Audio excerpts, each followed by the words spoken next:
საავადმყოფოს ყოფილი თანამშრომლები კუთვნილი სახალხო ანაზღაურების მიღებას ითხოვენ. თემას ქრისტიან-დემოკრატები გამოეხმაურდნენ. დეტალები ნახეთ ჩვენ სიუჟეტში. ხობის რაიონული საავადმყოფოს 7 ყოფილი თანამშრომელი 10 თვის სახელფასო დავალიანებას ითხოვს და საავადმყოფოს დირექტორს ფიქრიად ვალაძე სასამართლოში უჩივის. როგორც განმარტავენ, გასული წლის მაისში კლინიკის ამოქმედების შემდეგ ტესტირება გაიარეს, მაგრამ სამსახურიდან მაინც დაითხოვეს. ამბობენ, რომ ხელმძღვანელებს მათთვის არაფერი განუმარტავთ და მხოლოდ 1 თვის კომპენსაცია მიიღეს. საავადმყოფოს დირექტორი ფიქრიად ვალაძე სატელეფონო საუბარში მათ ბრალდებას უსაფუძვლოს უწოდებს. ამბობს, რომ გათავისუფლდნენ მხოლოდ ის თანამშრომლები, რომლებმაც ტესტირება წარმატებით ვერ გაიარეს. კუთვნილ სახელფასო დავალიანებას ითხოვენ საავადმყოფო და გათავისუფლებული თანამშრომლები. ისინი ამბობენ, რომ მათი უფლებების დარღვევას წინ აღუდგებიან. Დაგვითხოვეს სამსახურიდან ივნისის თვეში. მაშინ ჩვენი დირექტორი არის ფიქრიად ვალაძე. მოგვითხოვეთ რომ მოგცეს ჩვენი კუთვნილი ხელფასები, რომ მოეცა, მაგრამ უარით გაგვისტუმრეს. სამჯერ მივედით, მაგრამ ყოველთვის ერთ და იგივე პასუხი მივიღეთ. ამიტომ იძულებული გავხდით, რომ მიგვემართა სასამართლოსთვის. ავიყვანეთ ადვოკატი, მაგრამ უშედეგოდ ყველაფერი. უკანონოდ გამანთავისუფლა ფიქრიად ვალაძემ. მოვითხოვ ჩემი კუთვნილი ხელფასი, რაც არ მაქვს მიღებული, ამის მიღებას. მანამდე ჩვენ რამდენჯერმე მივმართეთ ხობის საკრებულოს, სხვაგანაც დავწერეთ ყველგან, მაგრამ არსაიდან არ მოგვივიდა პასუხი. მერე იძულებული გავხდით, რომ შეგვეწანა ეს სასამართლოში.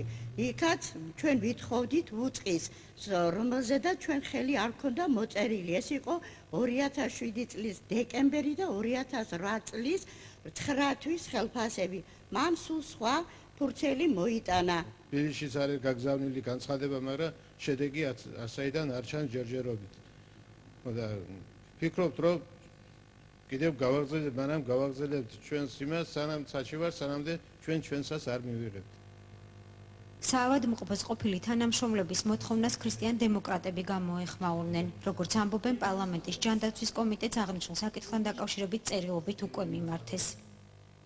აღნიშნულ საკითხთან დაკავშირებით ჩვენ ქრისტიან-დემოკრატები მზად ვართ ხარში ამოუდგეთ ამ ადამიანებს იმისათვის, რომ აღზრდეს სამართლიანობა და მოხდეს ამ ადამიანების ელემენტარულად საბოლოო პასუხის გაცემა.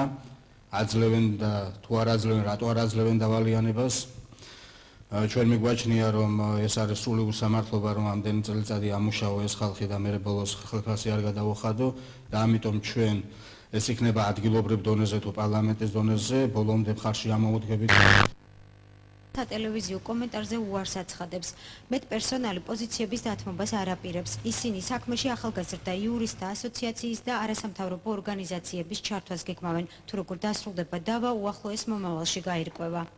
ხობის მუნიციპალიტეტში სოფლის მეურნეობის სამსახური შეიქმნა, რომლის უფროსად ანატოლი სიჭინავა დაინიშნა. იგი მანამდე ზედამხედველობის სამსახურს ხელმძღვანელობდა. აღნიშნული სამსახურის მიზანია სოფლის მეურნეობის დარგების განვითარება, მოსახლეობისთვის ერთწლიანი და მრავალწლიანი კულტურის მოყვანაში ხელშეწყობა. გამგეობაში ირწმუნებიან, რომ ხმნა თესვისთვის სამუშაოები ხობში დროულად განხორციელდება.